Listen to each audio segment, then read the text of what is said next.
You would think that a guy who rose from the dead and ascended into heaven for all eyes to see and performed the wealth of miracles acclaimed to him would have made it into the historical record. It didn't, because once the evidence is weighed, there are very high odds that the figure known as Jesus did not even exist. We find that Christianity was in fact nothing more than a Roman story, developed politically.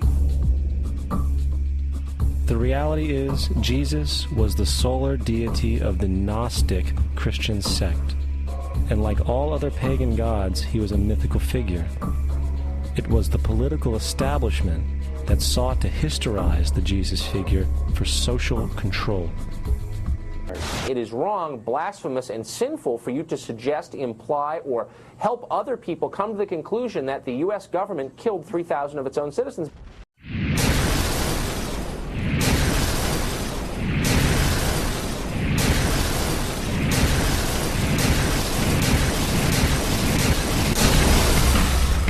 As if a demolition team set off when you see the old demolitions of these old buildings. It looks like one of those scenes of an old building being purposely dynamited and blown up. Anybody who's ever watched a building being demolished on purpose knows that if you're going to do this, you have to get at the under-infrastructure of a building and bring it down. The way the structure is collapsing, this was the result of something that was planned. It's not accidental that the first tower just happened to collapse and then the second tower just happened to collapse in exactly the same way. How they accomplished this, we don't know. The building collapsed to dust. You don't find a desk. You don't find a chair.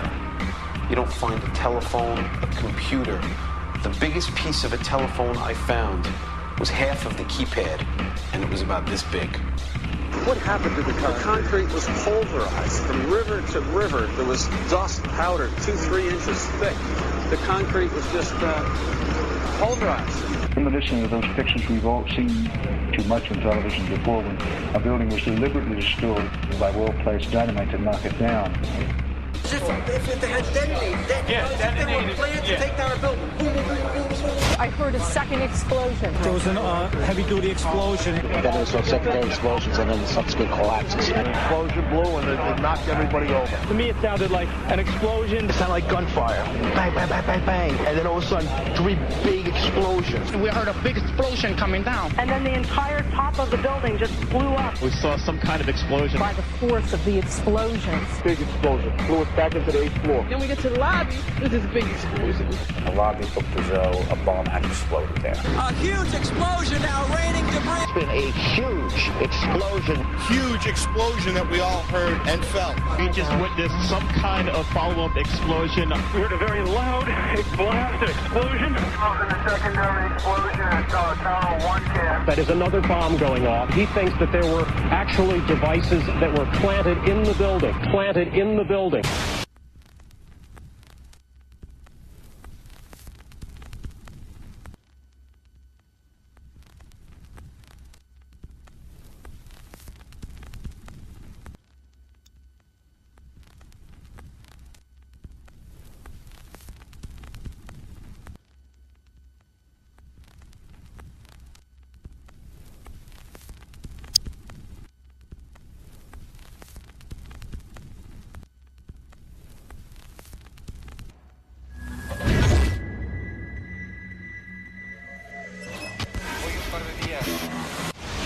I don't think anybody could have predicted that they would try to use an airplane as a missile, a hijacked airplane as a missile. Nobody in our government, at least, and I don't think the prior government that could envision flying airplanes into buildings. No specific threat involving really a domestic operation or involving what happened, obviously, the city's airliner and so forth. There were no warning signs that I'm aware of. USA Today reports that in the 2 years before the attacks on September the 11th, NORAD conducted exercises using hijacked airliners as weapons.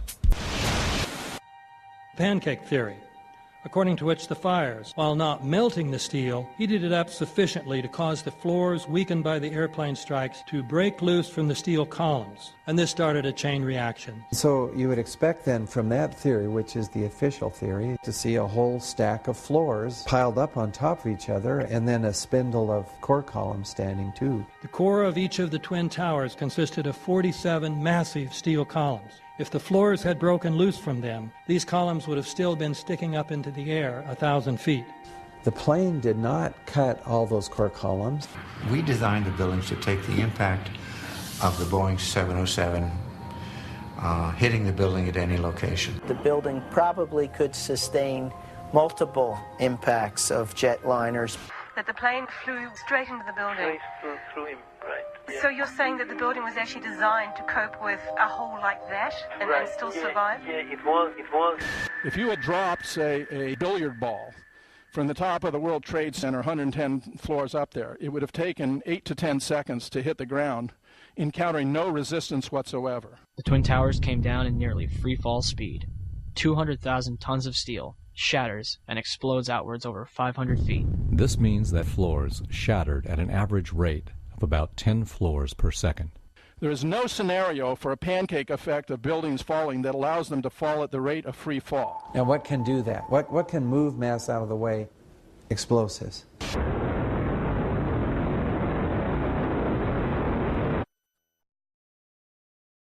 "47 huge steel columns going up the core. They're interconnected.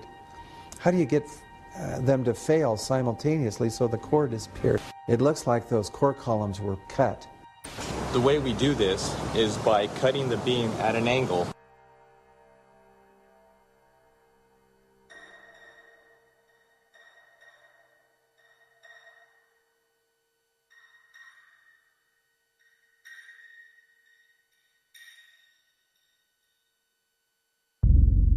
I started looking at the molten metal. All three buildings, both towers, in the rubble, in the basement areas, and Building 7, there's these pools of molten metal.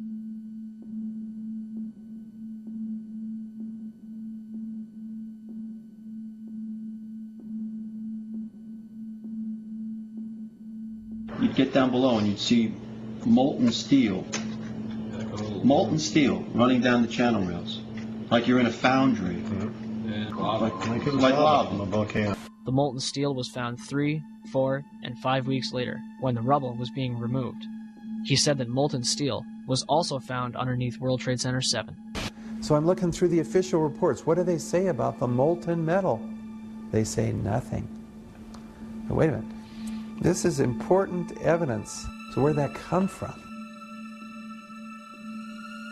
Thermite is so hot that it'll just cut through steel, through structural steel, for example, like a knife through butter. The products are molten iron and aluminum oxide, which goes off primarily as a dust. You know those enormous dust clouds? You can imagine when you assemble these chemicals on a large scale.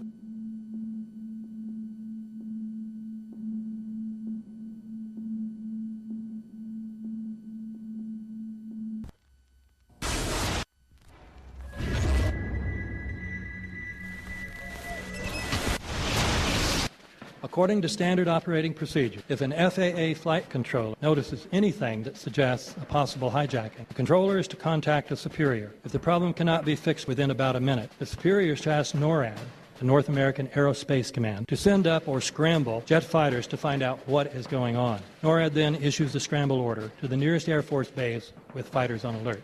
But although interceptions usually occur within 10 or so minutes, in this case, 80 or so minutes had elapsed before fighters were even airborne. It's a mind-bending anomaly. Not a single U.S. Air Force interceptor turns a wheel until it's too late. There are no jets at all. What if they were so confused and had been so deliberately confused that they couldn't respond? The reason that they didn't know where to go was because a number of conflicting and overlapping war game exercises were taking place. It involved the insertion of false radar blips onto radar screens in the Northeast Air Defense Sector. Lieutenant Team U, we have a problem here. We have a hijacked aircraft headed towards New York. We need someone to scramble some F-16s or something up there to help us out. Is this real world or exercise? Is this real world or exercise? It's a massive consequence. Doesn't it matter who paid for 9/11? The collapse of Building 7 has been recognized as especially difficult to explain. The 9/11 Commission report implicitly admitted that it could not explain the collapse of this building by not even mentioning it. President.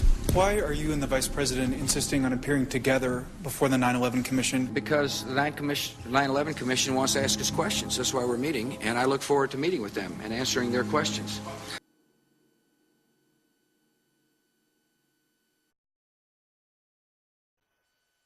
The air is unfit to breathe, and our food is unfit to eat.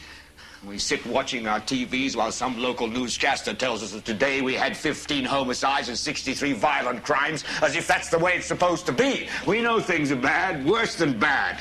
They're crazy. It's like everything everywhere is going crazy, so we don't go out anymore. We sit in the house, and slowly the world we're living in is getting smaller, and all we say is, please, at least leave us alone in our living rooms. Let me have my toaster and my TV and my steel-belted radios, and I won't say anything. Just leave us alone. Well, I'm not going to leave you alone. I want you to get mad.